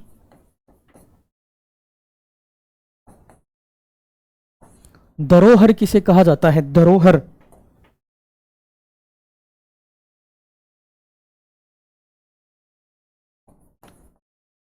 किसे कहा जाता है। तो हम यूं कहें कि आनुवांशिकता की जो धरोहर कहा जाता है, तो वो कहा जाता है स्पीड को। स्पीड जो होती है इसको, या यूं हम कहें कि गति जो है, इसको हम क्या कहते हैं, आनुवांशिकता की धरोहर कहते हैं। यह प्रश्न हमें मुख्यतः क्या करना है, याद रखना है। ये जो था ये प्रत्यक्ष रूप से हमें आनुवांशिकता के बारे में, एक बायोलॉजिकल कारक है उसके बारे में हमने पता करा कि आनुवांशिकता किस प्रकार से या बायोलॉजिकल रूप में व्यक्ति जो होता है उसको प्रभावित करती है, या उसके जो शारीरिक और जो मानसिक जो गुण होते हैं उनको प्रभावित करती है। अब हम चर्चा करेंगे अपनी अगली जो टॉपिक है उसके बारे में, कि जो अपना अगला टॉपिक है वो कौन सा है। तो हमने ये चर्चा की है, जब हम ने प्रारंभ करी थी क्लास, उस समय हमने ये बात करी थी कि आनुवांशिकता जो होती है उसमें हम विशेषतः जो बात करते हैं वो किसकी करते हैं, शारीरिक गुणों की और मानसिक गुणों की करते हैं। भाई आनुवांशिकता का अर्थ जो हमने पढ़ा था उसका मतलब यही था कि कुछ शारीरिक और मानसिक जो गुण होते हैं जो कि माता पिता से या उन अपने पूर्वजों से बच्चों में स्थानांतरित होते हैं, उसी को हम क्या कहते हैं, आनुवांशिकता कहते हैं। तो अब हमें उन गुणों के बारे में पता करना है कि ऐसे कौन कौन से शारीरिक गुण हैं या कौन कौन से मानसिक गुण हैं जो कि माता पिता से बच्चों में स्थानांतरित होते हैं। तो बात करते हैं हम अपनी क्लास की,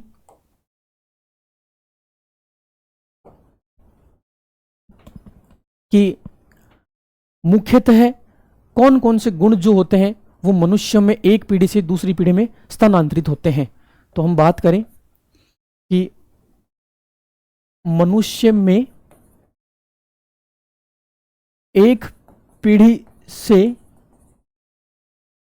दूसरी पीढ़ी में स्थानांतरित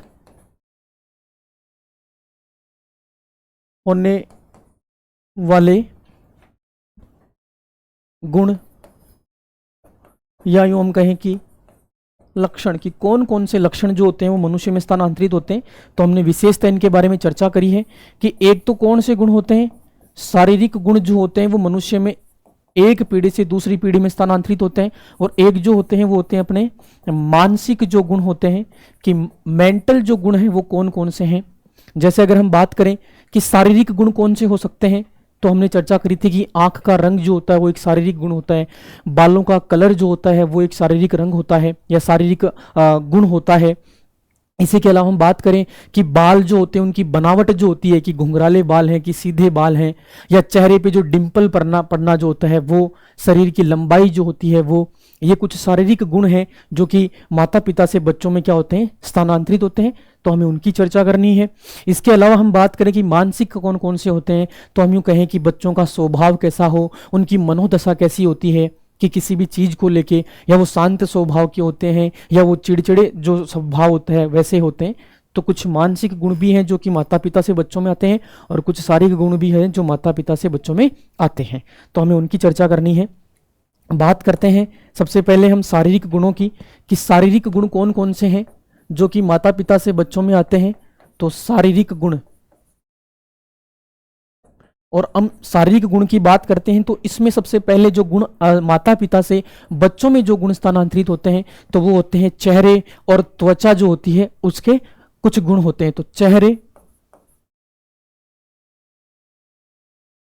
और त्वचा, चेहरे और त्वचा के कौन कौन से गुण हैं जो कि माता पिता से बच्चों में स्थानांतरित होने होते हैं, तो उनकी हम बात करते हैं। तो विशेषतः है आंखों का रंग, आंखों का रंग। अगर हम बात करें कि और कौन सा होता है, तो बालों का रंग, या इसी हम कहें कि जो बालों की बनावट, रंग और बनावट से है कि बाल जो हैं वो घुंघराले हैं, या यूं हम कहें कि बाल जो हैं वो क्या हैं, सीधे हैं, स्ट्रेट हैं। इसके अलावा और कौन से गुण होते हैं, तो त्वचा का रंग जो होता है, स्किन टोन जो होता है, त्वचा का रंग, ये भी क्या होता है, एक प्रकार से शारीरिक गुण होता है, त्वचा का रंग। इसके अलावा चेहरे पर पड़ने वाले डिंपल, चेहरे पर पड़ने वाले डिंपल। अब ये जो है वो क्या है, कुछ चेहरे और त्वचा से संबंधित शारीरिक गुण हैं जो कि माता पिता से बच्चों में स्थानांतरित होते हैं। प्रत्यक्ष रूप से जो प्रश्न बनता है वो यही पूछा जाएगा कि निम्नलिखित में से कौन सा एक जो है कि शारीरिक गुण नहीं है जो कि माता पिता द्वारा बच्चों में स्थानांतरित होता है, या निम्नलिखित में से कौन सा एक शारीरिक गुण है जो माता पिता से बच्चों में स्थानांतरित होता है। तो प्रत्यक्ष रूप से हमें इनके बारे में चर्चा करेगा। इसके अलावा और कौन कौन से हैं उनकी हम बात करते हैं। तो शारीरिक बनावट की अगर हम बात करें,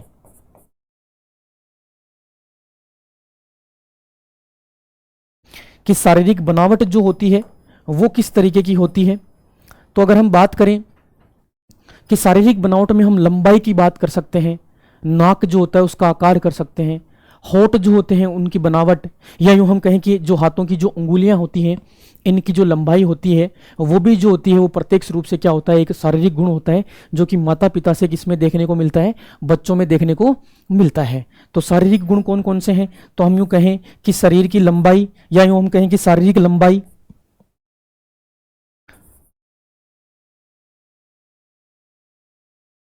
शारीरिक लंबाई। इसके अलावा अगर हम बात करें तो जो होती है नाक की बनावट, नाक की बनावट, यूं हमसे पूछा जा सकता है कि जो होती है होठ जो होते हैं उनकी बनावट, जो होठ होते हैं उनकी बनावट, होठों की बनावट, या यूं हम कहें कि जो अपना जो उंगलियां होती हैं हाथ की उनकी बनावट,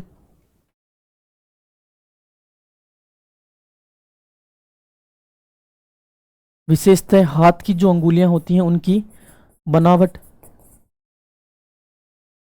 और पूछा जा सकता है, तो वो पूछा जा सकता है कि कान की जो बनावट है वो, तो हम यूं कहें कि कान की बनावट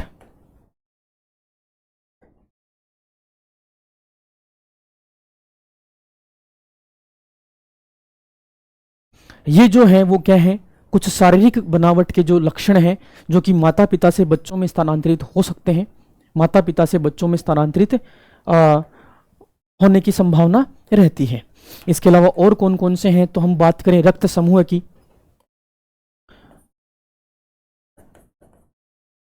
रक्त समूह जो होता है वो भी क्या होता है, एक प्रकार का शारीरिक गुण होता है जो कि माता पिता से बच्चों में जो होता है वो क्या होता है, आनुवंशिक रूप से पाया जाता है। तो रक्त समूह जो होता है वो भी क्या होता है, आनुवंशिक रूप से माता पिता से बच्चों में स्थानांतरित हो सकता है।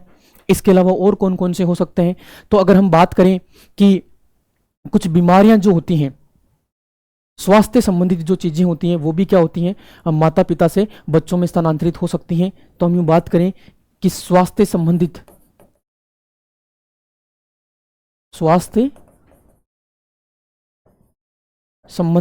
कारक, तो स्वास्थ्य संबंधित कारक जो होते हैं वो कौन कौन से हो सकते हैं, तो हमने विशेष चर्चा करें जैसे कि अब बालों का झड़ना एक स्वास्थ्य कारक है, कि अगर बच्चों के प्रत्यक्ष रूप से बाल झड़ रहे हैं तो ये बात हम मान सकते हैं कि बालों का जो झड़ना है वो उसे किससे मिला है, तो अपने माता पिता से मिला है।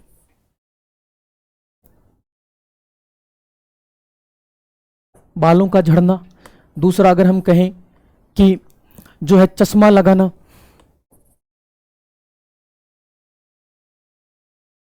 या हम यूं कहें कि चयापचय की जो क्रियाएं हैं वो,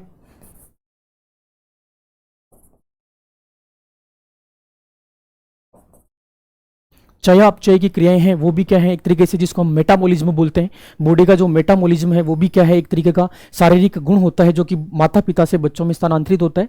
और इसके अलावा कुछ बीमारियां होती हैं जो कि माता पिता से बच्चों में स्थानांतरित होती हैं, और उनमें मुख्यतः हम देख सकते हैं कि जो हृदय रोग होते हैं वो, और एक हम बात करें कि जो मधुमेह जो होता है वो, कि कौन कौन से रोग जो होते हैं जो कि माता पिता से बच्चों में स्थानांतरित हो सकते हैं। तो हृदय रोग और मधुमेह जो होता है जिसको हम डायबिटीज बोलते हैं, ये जो होते हैं ये शारीरिक गुण होते हैं जो कि बच्चों से किस में आते हैं, बच्चों में आते हैं माता पिता के द्वारा। एक अन्य कैरेक्टर जो होता है कि जीभ जो होती है उसको मोड़ पाना, जिसको हम बोलते हैं टंग रोलिंग, ये भी क्या होता है, माता पिता से बच्चों में देखने को मिलती है। तो एक अन्य की हम बात करते हैं कि जीभ का मोड़ना, टंग रोलिंग जिसको हम बोलते हैं, वो जो होती है वो भी क्या होती है, एक तरीके से शारीरिक कारक होता है जो कि माता पिता से बच्चों में स्थानांतरित होता है। ये जो गुण थे, ये तो सारे के सारे जो गुण थे वो थे अपने यूं हम कहें कि शारीरिक गुण थे जो कि माता पिता से बच्चों में स्थानांतरित होते हैं। विशेषता हमें ध्यान रखनी है कि चेहरे और त्वचा के कुछ से संबंधित हैं, शरीर की जो बनावट है वो। उसके अलावा हम बात करें कि रक्त समूह जो होता है वो भी, और स्वास्थ्य संबंधित कुछ कारक होते हैं। हमें प्रश्न दिया जाएगा और उसमें ऑप्शन होगा कि निम्नलिखित में से कौन सा एक शारीरिक गुण जो होता है माता पिता से बच्चों में स्थानांतरित नहीं होता है। अगर वहां बुद्धिमत्ता और तर्क शक्ति अगर लिखा हो और साथ में 3-4 ये लिखे हों तो हमें उस पर विशेष चर्चा करनी है, विशेष हमें ध्यान रखना है। अब हम बात करते हैं कि मानसिक गुण कौन कौन से हैं जो कि माता पिता से बच्चों में स्थानांतरित होते हैं। तो हम बात करते हैं मानसिक गुण की।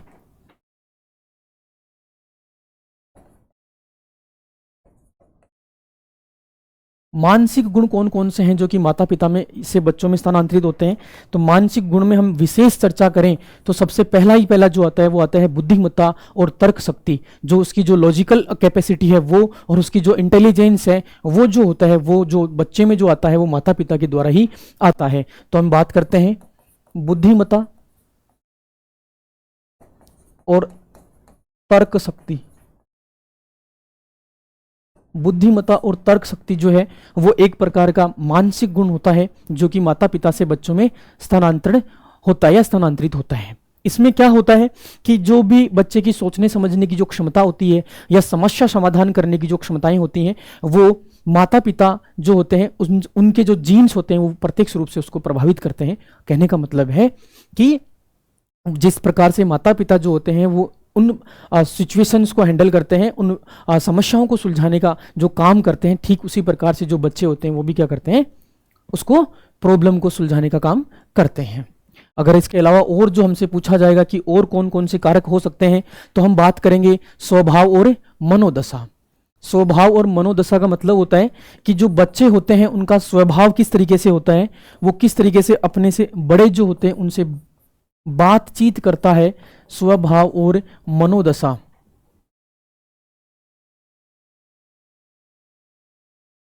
और किसी चीज को लेके उसकी जो मन के जो विचार हैं वो किस प्रकार के हैं, तो वो भी क्या है, एक तरीके का क्या है, मानसिक कारक है जो कि बच्चों में माता पिता के द्वारा स्थानांतरित होता है। इसके अलावा हमें बात करें तो ध्यान और एकाग्रता, फोकस, और हम यूं बात करें कंसंट्रेशन जो होती है वो भी एक तरीके से मानसिक गुण होता है। तो हम बात करें कि मानसिक गुण में क्या आ सकता है, तो एक आ सकता है ध्यान और एकाग्रता। ध्यान और एकाग्रता है, ये भी क्या है, एक प्रकार का मानसिक गुण है, माता पिता से बच्चों में स्थानांतरित होता है। इसके अलावा जो होता है कि कभी कभार बच्चों में तनाव या स्ट्रेस जो होता है वो, या कभी कभार क्या होता है कि चिंता जो आ जाती है, तनाव और चिंता के प्रति संवेदनशीलता, कि किस प्रकार से जो बच्चे हैं वो तनाव की स्थिति या जो चिंता की स्थिति है उसको किस प्रकार से निपटते हैं, किस प्रकार से उनका मानसिक जो दबाव है वो सहन कर सकते हैं। तो वो जो एक एबिलिटी होती है वो भी क्या होती है, माता पिता से बच्चों में देखने को मिलती है। तो एक डिप्रेशन जो आता है वो भी जो होता है वो क्या है, एक तरीके का मानसिक कारक है जो कि माता पिता से बच्चों में जो होता है वो प्रत्यक्ष रूप से क्या होता है, स्थानांतरित होता है। अब ये तो थे कौन कौन से कारक जो कि माता पिताओं के द्वारा, या यूं कहें कि एक पीढ़ी से दूसरी पीढ़ी में जो है वो स्थानांतरित हो सकते हैं। तो हमें विशेषता ध्यान रखनी है कि कुछ शारीरिक कारक हैं, उन शारीरिक कारकों में कौन कौन से हैं उनके बारे में बात की जाएगी, और कुछ मानसिक कारक हैं तो इनके बारे में चर्चा की जाएगी। अब अपनी क्लास की जो अंतिम जो टॉपिक है आज की क्लास का, उसके बारे में हम बात करते हैं। तो जो अंतिम टॉपिक है वो ये है कि आनुवांशिकता को जो है वो अलग अलग प्रकार के जो वैज्ञानिक हैं उन्होंने अपनी अपनी भाषा में किस प्रकार से समझाया है, और किस प्रकार से उन्होंने आनुवांशिकता को लेके जो अपना रिसर्च का जो क्षेत्र है उसको किया है, तो हमें उसके बारे में बात करनी है। तो आज की क्लास का जो अंतिम टॉपिक है वो ये है कि अलग अलग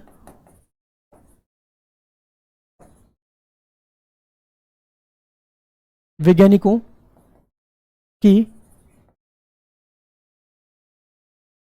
आनुवांशिकता को लेकर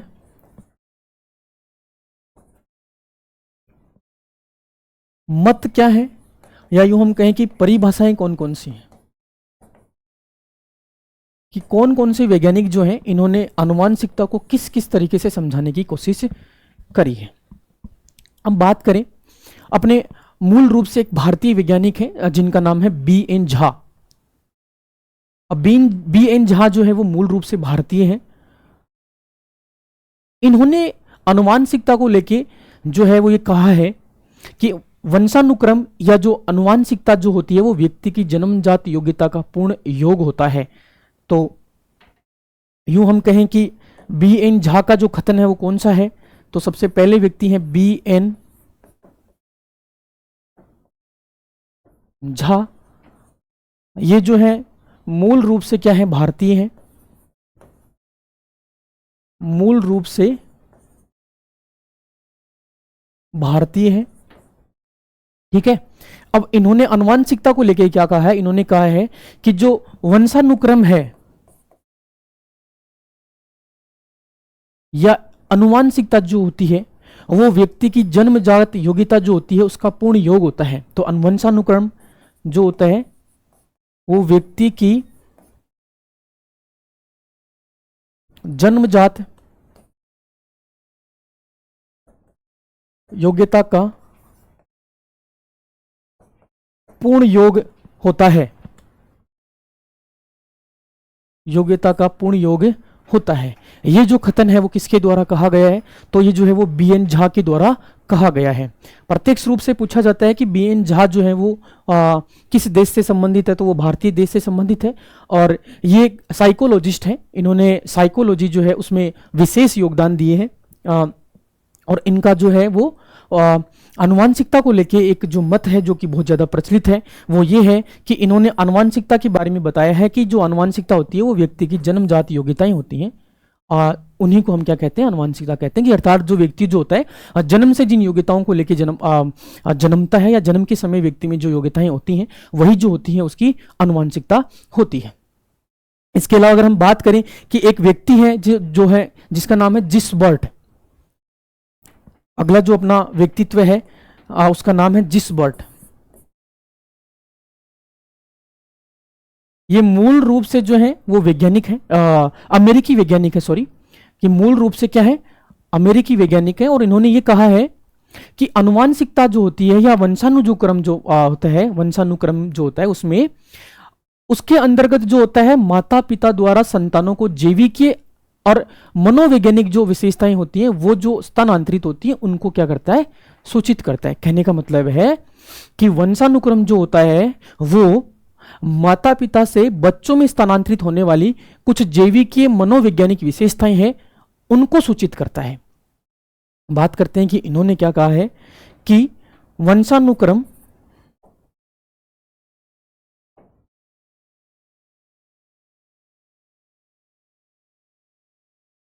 वंशानुक्रम जो होता है ये माता पिता द्वारा संतानों को वंशानुक्रम के अंतर्गत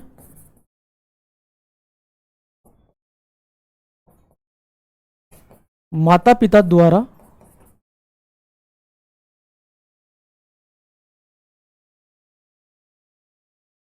संतानों को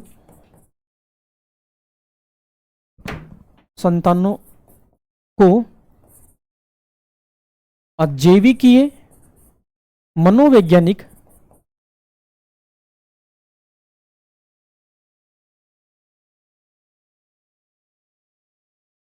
विशेषताएं दी जाती हैं को सूचित करता है, दी जाती हैं को सूचित करता है। कहने का मतलब है कि कुछ जैविकीय मनोवैज्ञानिक विशेषताएं होती हैं जो कि माता पिता द्वारा बच्चों को दी जाती हैं, बच्चों में स्थानांतरित की जाती है। उनको कौन सूचित करता है? तो उनको जो होता है वंशानुक्रम या हम यूं कहें कि आनुवांशिकता जो होती है वो क्या करती है? उनको इंगित करती है, उनको सूचित करती है। इसी प्रकार अगर हम बात करें कि एक वैज्ञानिक है जिनका नाम वुडवर्थ है।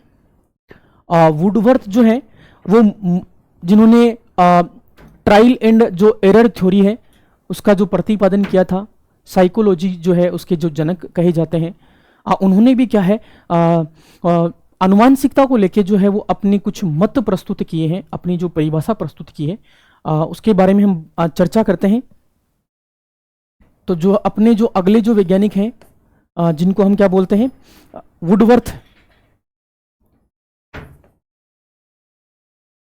वुडवर्थ जो है वो मूल रूप से जो है वो अमेरिका के हैं, अमेरिकी वैज्ञानिक हैं। तो इनका संबंध जो है वो कहाँ किससे है?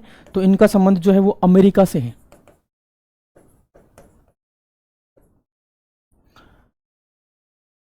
वुडवर्थ का जो संबंध है वो किस देश से है? तो वो अमेरिका से है। और इन्होंने जो है वो डायनामिक जो अपनी साइकोलॉजी है उसका जो प्रतिपादन किया था। डायनामिक जो एक तरीके से हम यूँ कहें कि साइकोलॉजी है उसके बारे में इन्होंने कुछ चर्चाएं की थी विशेष रूप से, जिसकी वजह से साइकोलॉजी में जो है इनका एक महत्वपूर्ण योगदान जो है वो देखने को मिलता है। और इन्होंने वंशानुक्रम को लेके या यूँ कहें कि हेरिडिटी को लेके कुछ विशेष बात जो की है, चर्चा जो की है, या यूँ हम कहें कि इन्होंने परिभाषा दी है वो ये है कि वंशानुक्रम के अंतर्गत वे समस्त बातें आ जाती हैं जो व्यक्ति के जीवन प्रारंभ करते समय से ही नहीं बल्कि गर्भ धारण करते समय के लगभग 9 महीने पहले से जो होती हैं वो व्यक्ति में उपस्थित होती हैं। कि वंशानुक्रम जो होता है उसके अंतर्गत वो सारी की सारी बातें आ जाती हैं जो व्यक्ति जन्म से नहीं, जन्म से 9 महीने पहले जो है जिनको वो धारण करता है, वो सारी की सारी विशेषताएं जो है वो वंशानुक्रम के अंतर्गत या आनुवांशिकता के अंतर्गत आ जाती हैं। तो बात करते हैं कि वुडवर्थ ने क्या कहा था। वुडवर्थ का कहना है कि वंशानुक्रम के अंतर्गत वे समस्त बातें आ जाती हैं जो व्यक्ति जीवन प्रारंभ करते समय, जो व्यक्ति जीवन प्रारंभ करते समय नहीं बल्कि गर्भ धारण करते समय या गर्भ धारण के समय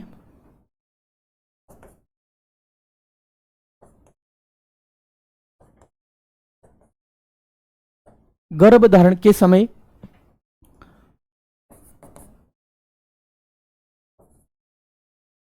लगभग 9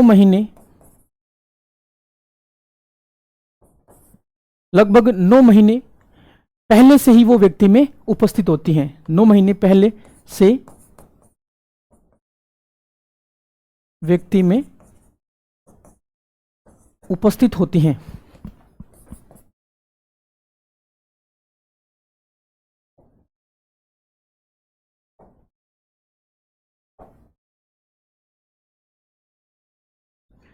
उपस्थित होती हैं। कहने का मतलब है कि वंशानुक्रम जो होते हैं वो सारी की सारी बातें होती हैं जो व्यक्ति जो होता है वो जन्म के बाद नहीं, जन्म के समय या यूं हम कहें कि गर्भ धारण से 9 महीने पहले ही जो व्यक्ति के अंदर जो गुण आ जाते हैं, जो प्रारंभिक जो काल में ही व्यक्ति के अंदर जो गुण आ जाते हैं, जब वो जायगोट का फॉर्मेशन होता है उस समय जो गुण आ जाते हैं वो सारे के सारे गुण जो होते हैं वो किस में आते हैं, वो वंशानुक्रम के अंतर्गत आते हैं। ये किसका मानना था? ये हमारे वुडवर्थ का मानना था।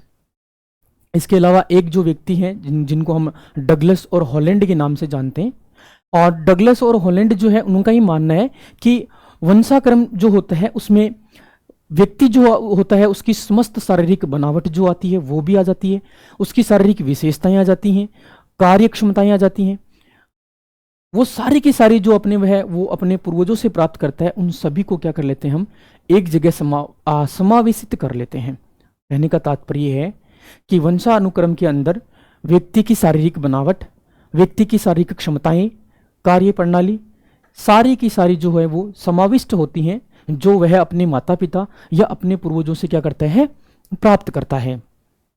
तो डगलस और हॉलैंड ने क्या कहा था वंशानुक्रम को लेके, उनके बारे में हम बात करते हैं।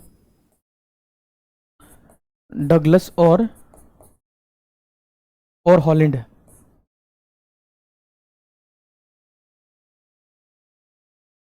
इनका क्या मानना है वंशानुक्रम को लेके? तो इनका मानना है कि वंशानुक्रम जो होता है वो व्यक्ति की शारीरिक बनावट या वंशानुक्रम में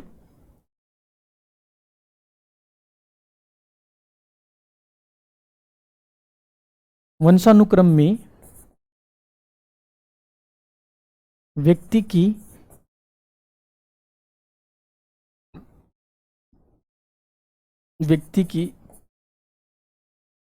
शारीरिक बनावट या यूं हम कहें कि शारीरिक विशेषताएं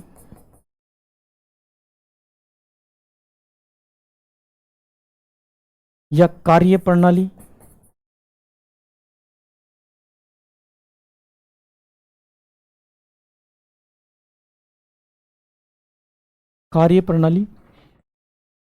सम्माहित होती हैं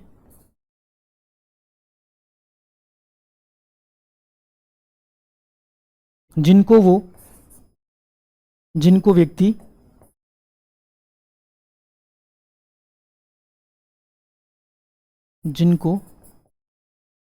व्यक्ति अपने माता पिता या अपने पूर्वजों से प्राप्त करता है। ये डगलस और हॉलैंड का मानना है। डगलस और हॉलैंड का ये मानना है कि व्यक्ति वंशानुक्रम में व्यक्ति की शारीरिक बनावट भी आ जाती है, शारीरिक विशेषताएं भी आ जाती हैं, और उनकी जो शारीरिक क्रिया जो कार्य क्षमता है, या यूं हम कहें कि कार्य प्रणाली जो है, वो सारी की सारी हम सम्मानित कर लेते हैं, एक साथ समझ लेते हैं, जिनको व्यक्ति जो होता है वो अपने माता पिता या अपने पूर्वजों से क्या करता है, प्राप्त करता है। ये डगलस और हॉलैंड का मानना है। इसके अलावा थॉर्नडाइक जो है उनका भी मानना है कि थॉर्नडाइक ने जो है वो जो अनुवांशिकता है उसको किस प्रकार से समझाया है, अनुवांशिकता जो है उसको अपने शब्दों में समझाया है। और थॉर्नडाइक का ये मानना है कि बालक की जो मूल शक्तियां जो होती हैं उनका जो प्रधान कारण होता है कि व्यक्ति में मानसिक रूप से या भावनात्मक रूप से, शारीरिक रूप से जो व्यक्ति जो होता है वो अपने आप को सशक्त बनाता है, वो जो शक्तियां होती हैं, जो मूल शक्तियां होती हैं व्यक्ति की, उनका जो प्रधान कारण है कि वो व्यक्ति में किस रूप में विकसित हो रही हैं, तो उनका जो प्रधान कारण है वो क्या है, तो वो वंशानुक्रम माना जाता है। तो थॉर्नडाइक का मानना है कि बालक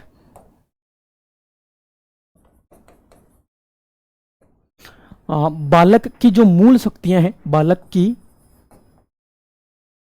मूल शक्तियां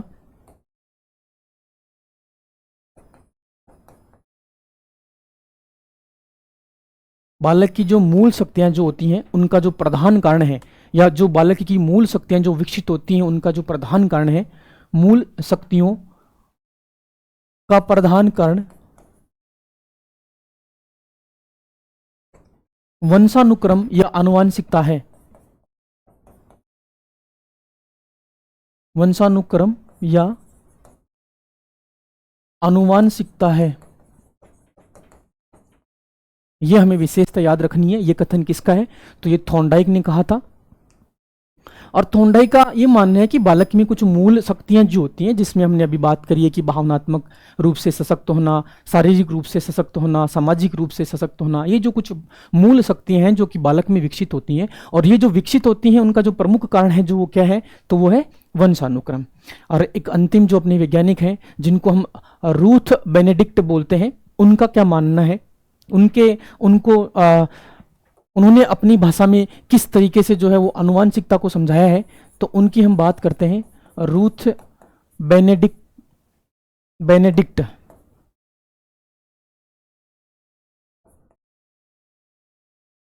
रूथ बेनेडिक्ट का क्या मानना है, रूथ बेनेडिक्ट का मानना है कि वंशानुक्रम वो लक्षण होते हैं जो कि माता पिता से बच्चों में जो होते हैं वो स्थानांतरित होते हैं।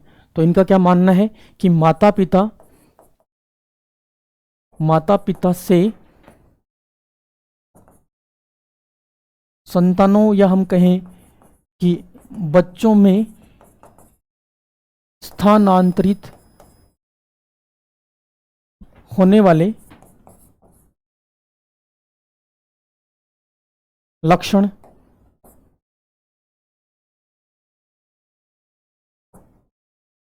क्या कहलाते हैं, वंशानुक्रम कहलाते हैं। इसी को हम बोल सकते हैं आनुवांशिकता कहलाते हैं, आनुवांशिकता कहलाती है। ये विशेषता हमने उन वैज्ञानिकों की बात करी है जिन्होंने आनुवांशिकता को जो है वो अपने रूप में समझाया है, अपने शब्दों में आनुवांशिकता को समझाने का प्रयत्न किया है। तो विशेषतः कुछ वैज्ञानिक थे जिनके बारे में हमने चर्चा करी है। उम्मीद करता हूं आज की क्लास आप लोगों को समझ में आई होगी, और इसी प्रकार के कंटेंट के लिए आज जुड़े रहिए फ्यूचर लाइब्रेरियन ऐप के साथ, या आप फ्यूचर लाइब्रेरियन ऐप डाउनलोड कर सकते हैं या नीचे दिए गए नंबरों पर संपर्क कर सकते हैं। मिलते हैं अगली क्लास में, तब तक के लिए जय हिंद, जय भारत,